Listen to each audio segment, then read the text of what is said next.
বাংলাদেশকে শায়েস্তা করতে গাড়ির যন্ত্রাংশ রপ্তানি বন্ধের ঘোষণা দিল্লির ব্যবসায়ীদের। যত রকম ইতরামি আছে সব রকমই করছে নানাভাবে, তারা থেমে নেই।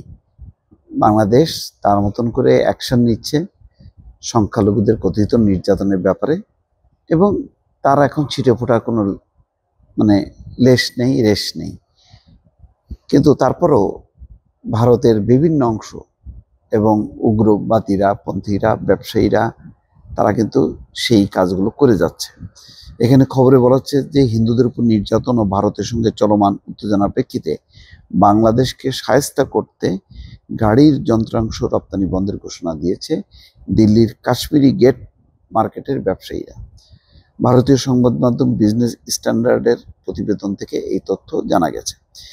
দিল্লির অটোমোটিভ পার্টস মার্চেন্টস অ্যাসোসিয়েশনের সভাপতি বিনয় নারং বলেন, বাংলাদেশে হিন্দুদের উপর নির্যাতন হয়েছে, মন্দির ভাঙচুর হয়েছে এবং আমাদের ভাইদের হত্যা করা হয়েছে।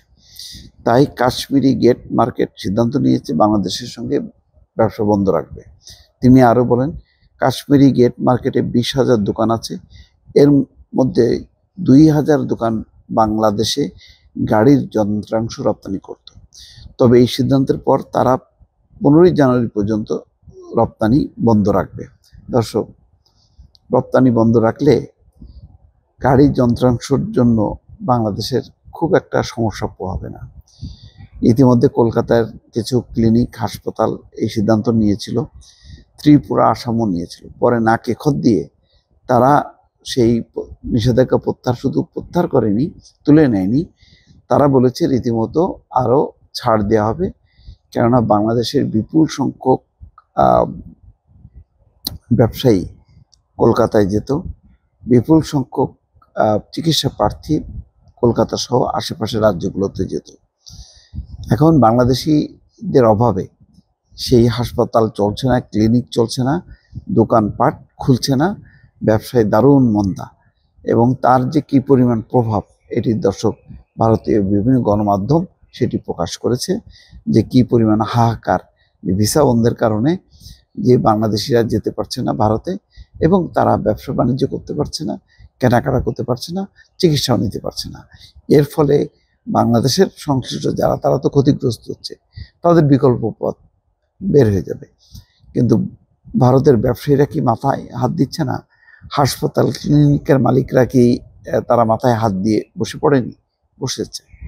তো এই সমস্তগুলি হলো মানে এমন খুচরা জিনিস এবং এত খুব ফালতু জিনিস, যেগুলি আসলে কোনো কাজের কাজ হবে না। দুদিন পরে দেখা যাবে যে ওই মালিকরা আবার বলছে যে না, নিষেধাজ্ঞা প্রত্যাহার, আসেন আমাদের এখান থেকে গাড়ির পার্টস কিনে নিয়ে যান।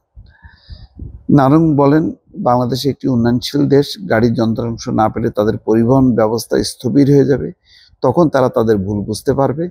আমাদের অনেকের টাকা বাংলাদেশে আটকে আছে, তবে আমরা এই বিষয়ে উদ্বিগ্ন নই।